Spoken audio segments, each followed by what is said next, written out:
and welcome to Monday the 15th of June. I hope this finds you all well and happy, and that you've had a lovely weekend. For those who don't know me, my name is Bronwyn Pearson and I'm from Pinnacle People Solutions, and welcome to our daily Facebook Live update. So our company, Pinnacle People Solutions, provides human resource services, advice, support, solutions, strategies to regionally based small to medium-sized businesses and not-for-profit organisations. And we are here to help you during these really challenging COVID-19 times. For the last 14 and a half weeks, we've been up here at 9:15 every weekday with updates on new information as it relates to employers and their employees in these rapidly developing COVID times, but also with more detailed information about topics relating to staffing and to business management. And those topics are being suggested by you, our wonderful audience, so existing clients as well as those who are joining us regularly. Keep those coming. We'd love to know what it is that you would like to know more about. We would invite you to ask any questions that you have as we go along. Our wonderful team are putting some information up there. Good morning, Michelle. Putting some great information up there for you in respect of our live streams, as well as contact information and so forth. So you can contact myself or my fantastic team anytime via Facebook, obviously, direct message, private message. You can email us, you can phone us, you can get in touch with us via our website or our YouTube channel or our LinkedIn page. Details will be provided in the comments, so don't hesitate to reach out. We'd love to have a conversation with you and to be able to help you navigate these pretty challenging times. And good morning to you, Jess. So lovely to see everybody coming on deck this morning. So these live streams, if you can't catch it at 9:15 of a weekday, they are all recorded and available up in our on our website with a fact sheet, also on our YouTube channel, and also in LinkedIn. So you can find the information when you need it if you don't get an opportunity to see it at 9:15 each morning. So let's have a quick look before we get into today's topic, which is, can your business survive without JobKeeper? Let's have a bit of a look at any breaking news or changes that have occurred since last Friday, the 12th of June, and there are a few. Before we get into those, though, I just want to remind everybody, I'm probably the biggest proponent and advocate of this, I think, but please go up and have a look at the New South Wales State Government $10,000 grants for businesses impacted by COVID. The application for those has been extended until the 30th of June, so you've only got a couple of more weeks to get that in. You may have had a cursory look at it at the outset when it was due to expire on the 31st of May and went, no, I don't think we'd be eligible. You might be pleasantly surprised. So please get up there and have a look at that eligibility criteria. Talk to your accountant. Because it's absolutely possible that you could be eligible, and you can use those grants to get to do a whole range of different things, including getting professional advice and support, which we know a lot of businesses are needing at this particular point in time. So the other thing that I just want to remind everybody about is the last week's introduction by the New South Wales State Government of the COVID Safe Check for business. So obviously the easing of restrictions, and we've seen quite a bit of that progressively happening in recent weeks, and it will continue to happen across the next couple of weeks and into July. Obviously that has led to a large number of businesses reopening, as well as reconfiguring how they're delivering services moving forward and goods.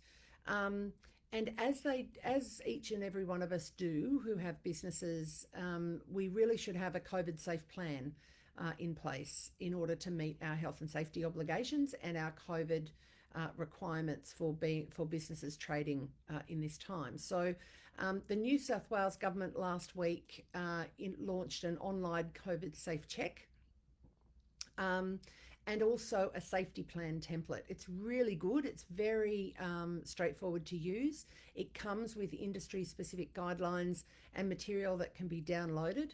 And you can check, test, and promote your COVID-safe credentials. So you can also display badges on your premises to show that you've been approved, that you're a COVID-safe business. So we'll give you the link to that. There we go. My fantastic team, I tell you, they're just absolutely brilliant. They're on top of it well before I've even mentioned it. So we'll give you that further information as well. So other changes since Friday has been an announcement yesterday or on Friday by the Prime Minister following National Cabinet, but also yesterday from our New South Wales Premier, Gladys Berejiklian. She announced yesterday that from the 1st of July, aside from the other things that have already been announced, the 50-person limit on indoor venues will be lifted from the 1st of July. However, those venues still need to comply with the 4 metre square rule and any other operational requirements due to COVID-19. So the person limit is going to be removed from the 1st of July, so it won't be a 50-person limit, but it will still be constrained by 4 metres squared per person in the indoor venue. Outdoor venues of up to 40,000 person capacity will be able to fill up to 25%, again adhering to the 4 square metre rule principle. Funerals, as of yesterday, can take place without limits on numbers, but must adhere to the 4 square metre rule. That, I'm sure, is going to be a welcome announcement for those who have had to grieve in the most constrained of ways during this time. So weddings are also among the events that can go ahead from the 1st of July, but also under the 4 square metre rule. And there are also other restrictions, such as a ban on dance floors, etc.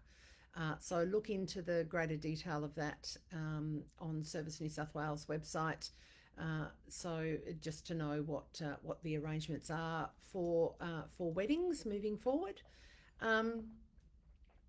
Also, the state government, New South Wales state government, has said that closures will remain in place for nightclubs and music festivals for the time being, but they could be eased in August if transmission rates remain low.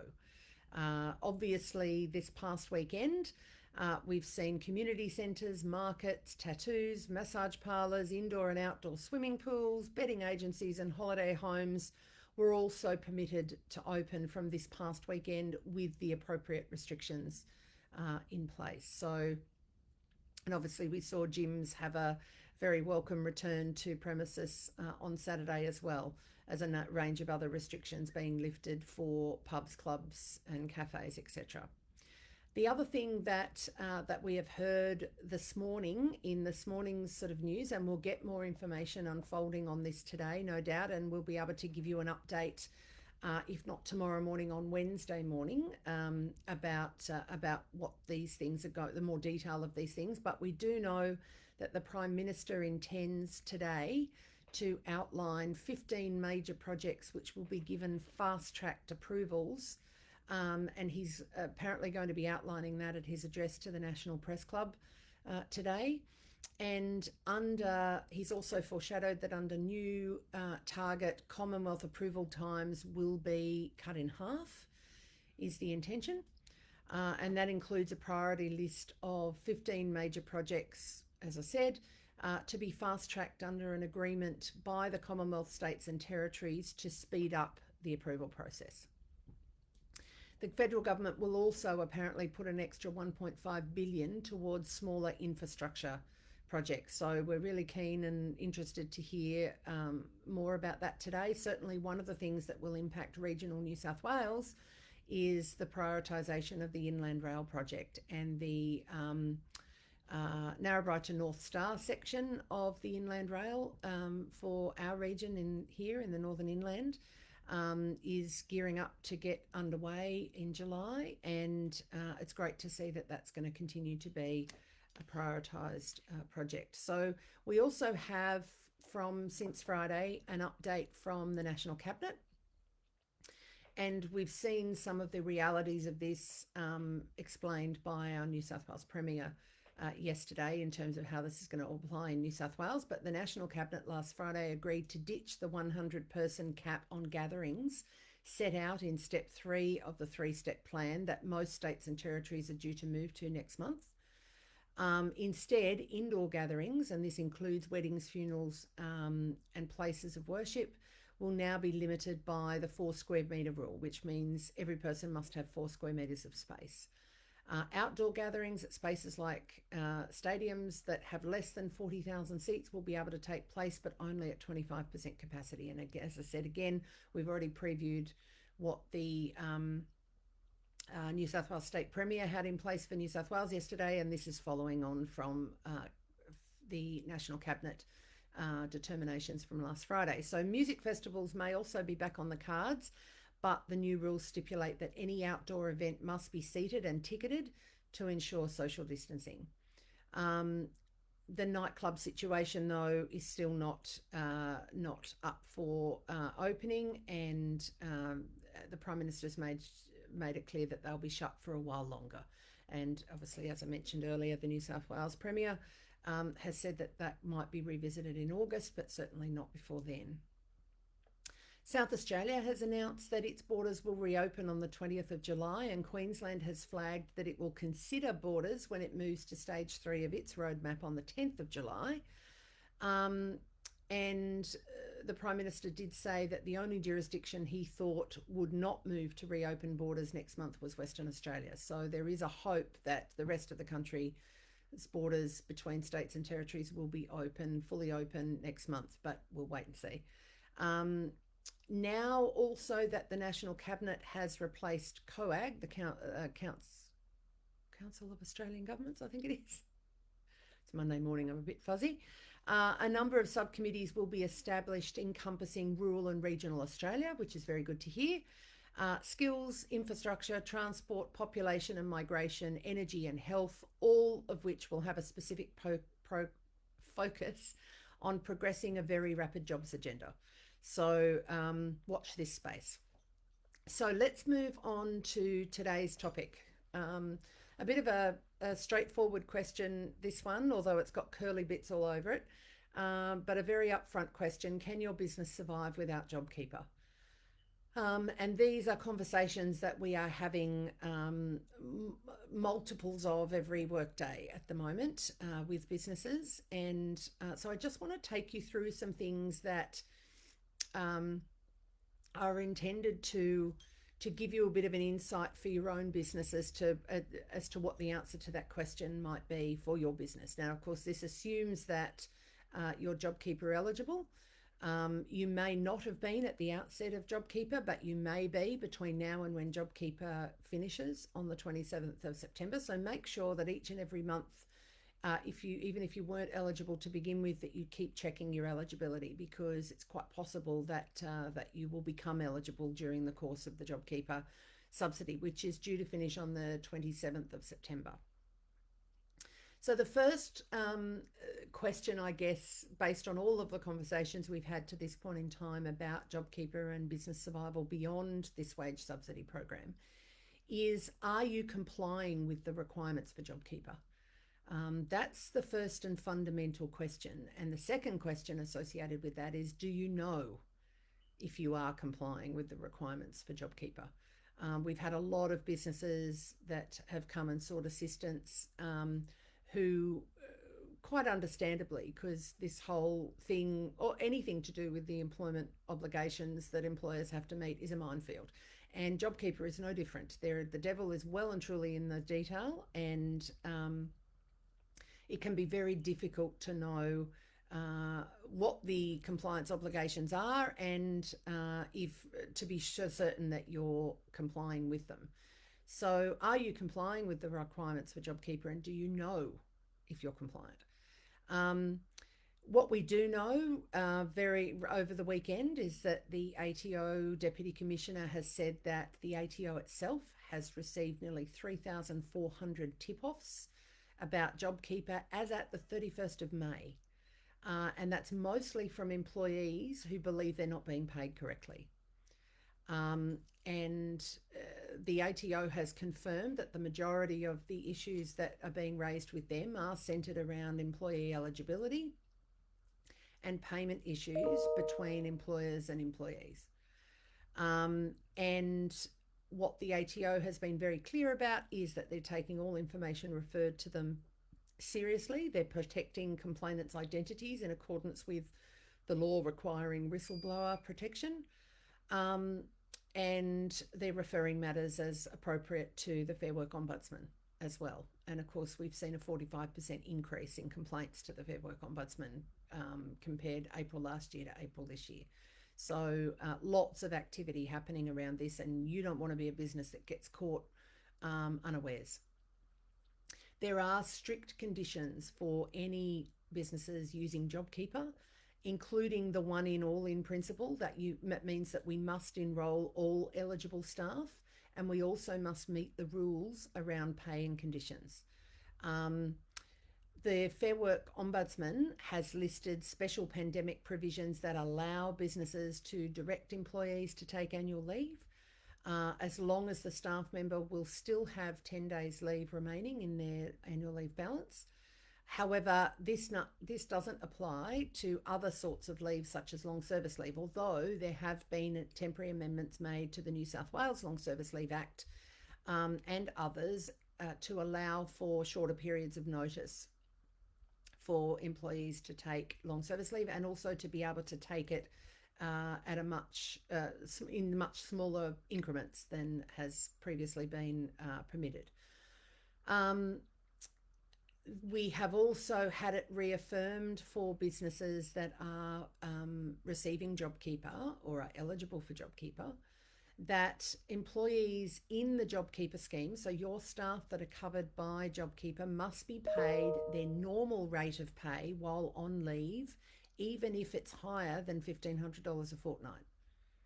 So let me be really clear about that. If your staff take annual or long service leave or personal carers leave, they must be paid at their normal rate of pay, even if it's higher than the $1,500 a fortnight. So even if they have a reduced arrangement with you around days and hours, which means they might only be getting JobKeeper, which is the $1,500 amount per fortnight less tax, when they take leave, they're entitled to be paid their normal rate of pay. You can still claim JobKeeper as a business as a subsidy towards paying leave entitlements, but you must pay leave entitlements at the normal earnings of your staff member. Let me give you a couple of examples where employers have been found to have not done the right thing. In one case, a staff member in an administration role in an organisation was forced to take long service leave without the usual notice period, and she was only paid the $1,500 a fortnight JobKeeper payment while on leave, but she normally earns significantly more than that. So the employer was found to have breached their obligations.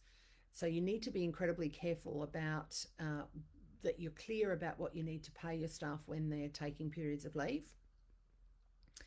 In another case, there was a chef in a hospitality organisation in a regional area that claimed his employer was deducting annual leave while only paying JobKeeper rather than his usual salary.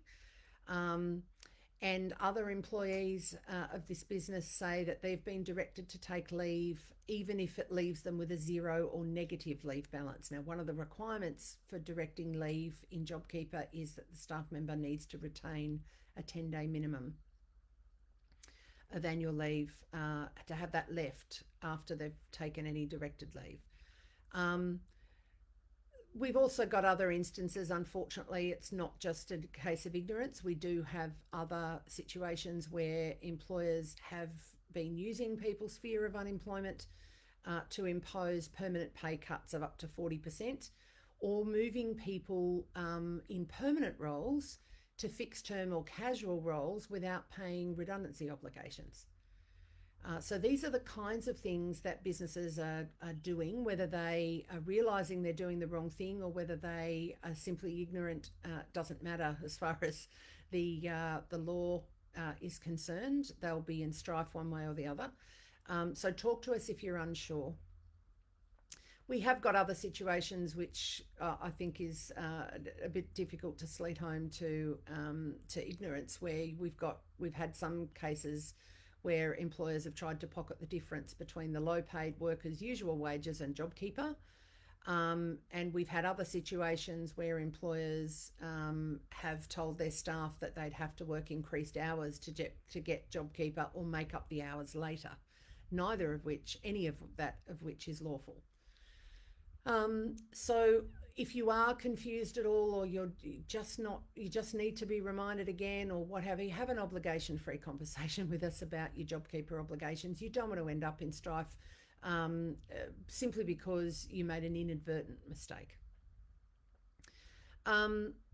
Most complaints that are coming through to the Fair Work Ombudsman and also the ATO, however, are about payments to employees during JobKeeper, including disagreements about the eligibility of employees, problems relating to termination, redundancy and stand-downs, disputes about increasing or decreasing employees' hours of work or their location, and allegations about incorrect payment of or misuse of annual leave.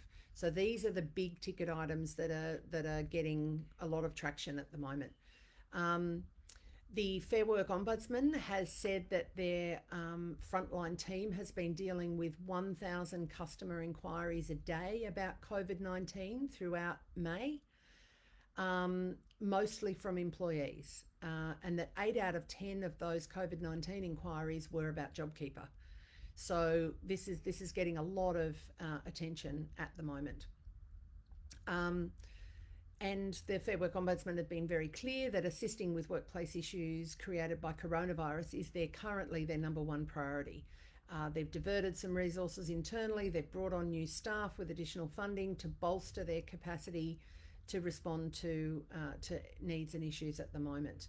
So one of the things I would ask you along the lines of that question of, are you complying with your JobKeeper obligations and do you know if you're complying, is, are you giving things like 3 days notice, consulting with staff and putting in writing any JobKeeper enabling directions or any changes to enabling directions each time you make a change to someone's hours, days or location, or require someone to take leave?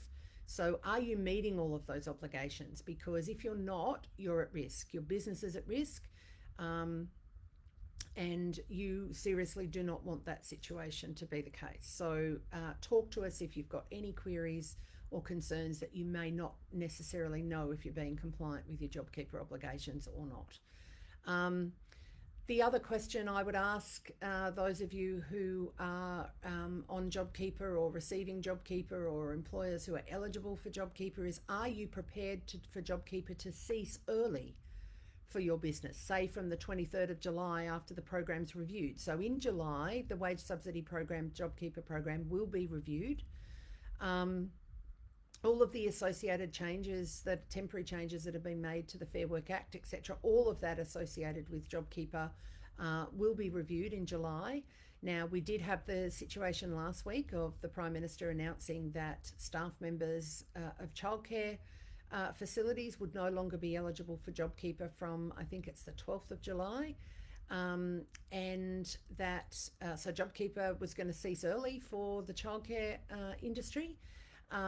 The day after that, however, the Treasurer did confirm that there would be no further changes to business eligibility for JobKeeper until the 23rd of July, once the program has been reviewed. But that's coming up pretty quickly.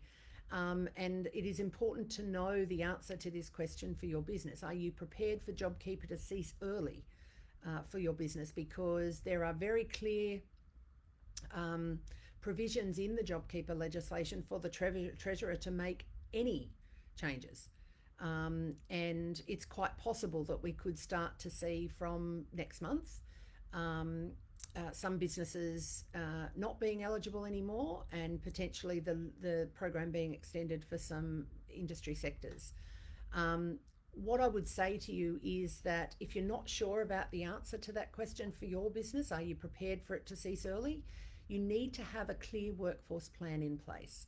You need to be very clear and know what your options are and what you're going to do in preparation for the end of the wage subsidy.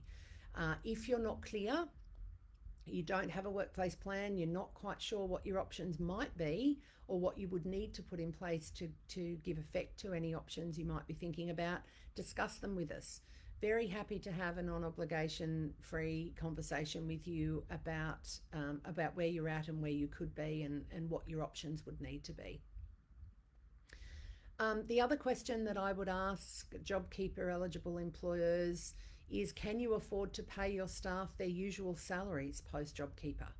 Now that might sound like a pretty straightforward question, except that it is really important to be doing your cash flow forecasting with your bookkeeper or your accountant and be very clear about what your business can afford both now and post JobKeeper. JobKeeper enabling directions, so that the changes that you're allowed to make with 3 days notice, consultation, everything in writing, etc. under JobKeeper will expire when the program expires on the 27th of September, if not beforehand, if you happen to be a business that maybe from next month JobKeeper will cease for. Any arrangements that you will have in place or you have put in place under JobKeeper regarding stand downs or changes to hours, location, etc., that might have been made under JobKeeper will cease. You therefore need to consider what might need to be put in place after these directions cease. So if you're not sure about what those options might be, particularly what options and activities you need to put in place relative to just the Fair Work Act provisions, that don't relate at all to JobKeeper enabling directions, then talk to us about your options. We'd be very happy to walk you through those. Are you aware that staff must continue to accrue their entitlements at their usual rate, even if their hours or days have been reduced under JobKeeper?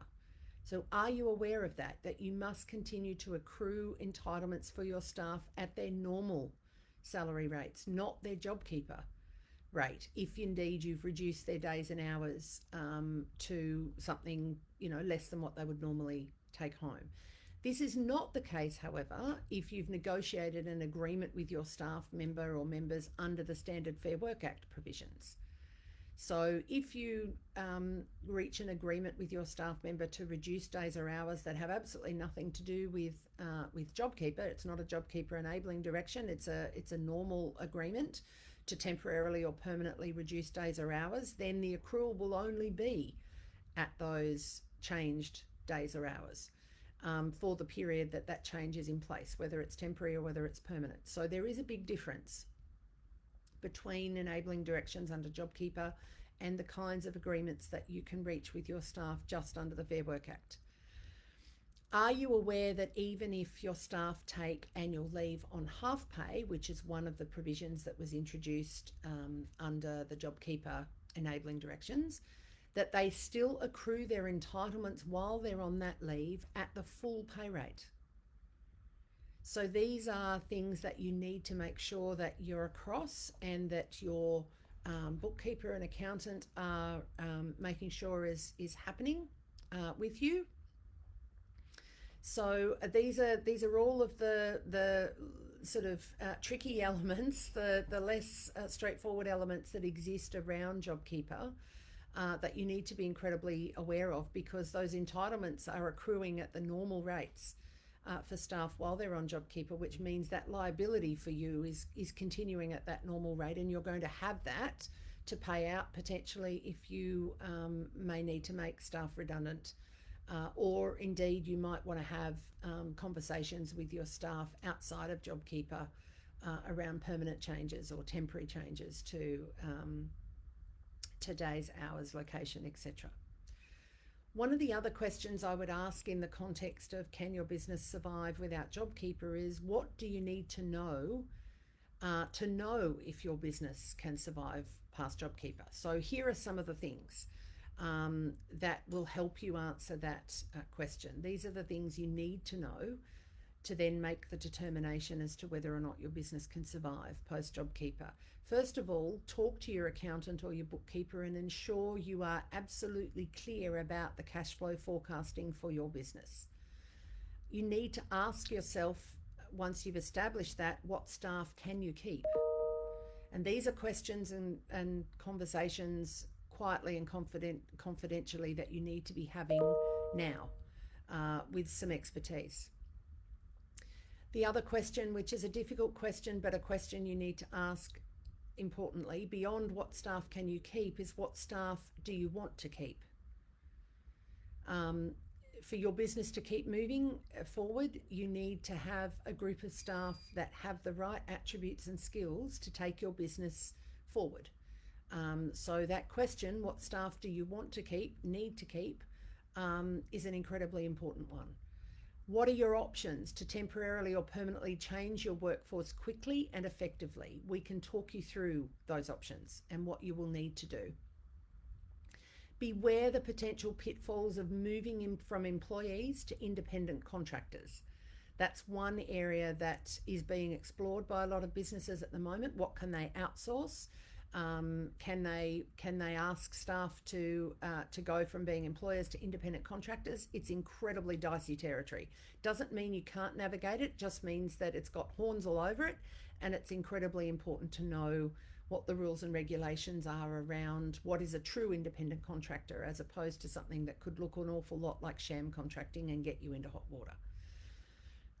You need to know your options moving forward around stand down, around redundancy, around permanent or temporary changes to days, hours, location that you might want to try and get agreement on with your staff, and planning for those things so that you're meeting your obligations. It's really important at this stage, leading up to the conclusion of JobKeeper in September and potential further changes to eligibility for JobKeeper in July, towards the end of July, is to know what your options are and to plan. Have options A, B, C, D, however many that you need, and be able to action them quickly and effectively when you need to. One of the other things I would say to you, which isn't specifically HR related, but is just a reminder for businesses, is have you maximised the opportunities for your business to reduce overheads? So whether that's options regarding changes to staffing, etc., which I've already outlined, but also what changes might you be able to make to leases? There's obviously been legislative changes that have been made around that, which give you an opportunity to agree changes with landlords. So you need to be talking to your and potentially negotiating with your landlords. Have you renegotiated with suppliers? Have you looked at outsourcing opportunities, etc.? So all of those things need to come into the frame if they haven't already, in terms of reducing overheads. Have you fully explored your eligibility for grant opportunities? And I know I keep banging on about this every day like a broken record, but have a look at state and federal grant opportunities, because you want to be really sure that you're not eligible before you discount any possibility in respect of those. The other thing I would ask is, are you clear on your health and safety obligations and that you're meeting them? I know we've done some special seminars or live streams in the last couple of weeks on your health and safety obligations during COVID. And especially during COVID, obviously you've got fairly significant health and safety obligations as an employer in general, but in particular during COVID. There is an opportunity for New South Wales businesses to be declared COVID safe and to publicise that and make sure that that information gets out to your staff and your customers. And we've already put that detail up in the chat screen today for you. So get on and have a look at that. And finally, what I would say in respect of, do you know if your business can survive post JobKeeper, is, do you have your best team moving forward? And if your answer to that is, I'm not sure, or no, My strong advice is to deal with any conduct or performance issues now and do so lawfully. The behaviour you walk past is the behaviour you accept. So if you don't know whether you've got your best team moving forward, then let's get to that, because that's incredibly important, with or without COVID. When you're looking at the difference between your business surviving and thriving or not surviving at all, then it's going to come down to those sorts of questions. So please feel free to talk to us and we can help you deal with those issues. So the practical realities coming out of today's question: do you know if your business will survive, can survive post JobKeeper? Is make sure first and foremost that you understand your obligations to your staff, both within and outside of JobKeeper. We can help you with that. We can make sure that your business is doing all of the things that it needs to do to take that 3 a.m. anxiety away from you. We know that people and money are the things that keep businesses up at 3 a.m. in the morning. Let us help you with the people side, because it will also help you with the money side. Consult with your staff regularly. Keep records and put everything in writing. Now, this is obviously the case in terms of JobKeeper, but this is the case irrespective of JobKeeper, just in terms of your normal employment obligations to your staff. Make sure that you have employment contracts in place and check them if you've already got them in place to make sure that they're appropriately worded.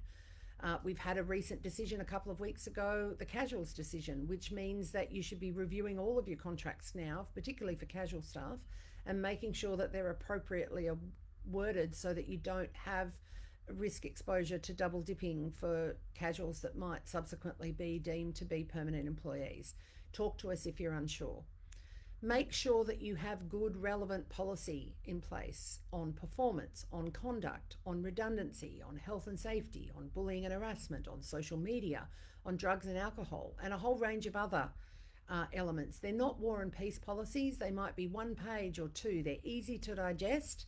They can be fit for purpose for your business, and they can make sure that you set clear, unambiguous boundaries and obligations and expectations. Deal with performance and conduct issues now, do so lawfully, and make sure by doing so you can make sure that you minimize your risk, because as I said, the behavior you walk past is the behavior you accept. Make sure that you're paying your staff correctly, and you're entering into lawful agreements, whether they're JobKeeper enabling directions or Fair Work Act related negotiations and agreements. Make sure that you're meeting all your record keeping obligations. Look, if you're unsure about any or all of these things, please get in touch with us and get advice. We'd be very happy to walk you through any or all of the things that I've spoken about this morning, centered around that fundamental question: can your business survive beyond JobKeeper? And the chances are that it absolutely can, but you won't know that unless you know what you don't know currently. Incredibly important to get all that cash flow forecasting sorted, and then talk to us or other experts about the things that you need to have in place as contingency plans moving forward between now and the end of next month, and then the end of September. So thank you so much. I haven't had any questions in the chat screen that I can see. So if you do have any, pop them up now, or get in touch with us, of course, anytime. We're very happy to answer anything that you have. Anything that comes in overnight, we'll be sure to answer at the next session. So thank you so much for joining us today. As always, we really appreciate it. We really appreciate you liking and sharing the posts and the live streams. If there's anybody that you know that you think would really benefit from getting on and having a listen to what we've talked about this morning, feel free to share it with them. It's all free. It will go up onto our website with a fact sheet attached to it, so that you've got practical information and resources that will support you and your business. So further to that, though, if you've got any specific questions about your business, or you would like us to help you out in any way, you can contact us via any of the means that our staff have put up there in the chat screen this morning. Tomorrow, please join our wonderful consultant psychologist, Jessica. Tomorrow, she'll be discussing the perils and positives of perfectionism at work. certainly speaks to me. I don't know about anybody else. I'm sure it will speak to a lot of us actually. So feel free to join Jessica tomorrow for that. And please invite your colleagues, friends, family to join with us as well. In the meantime, please hug the people that you can and wave cheerily at those that you yet can't. Stay safe, stay socially distant, wash your hands, and we'll really look forward to seeing you tomorrow. Thank you so much.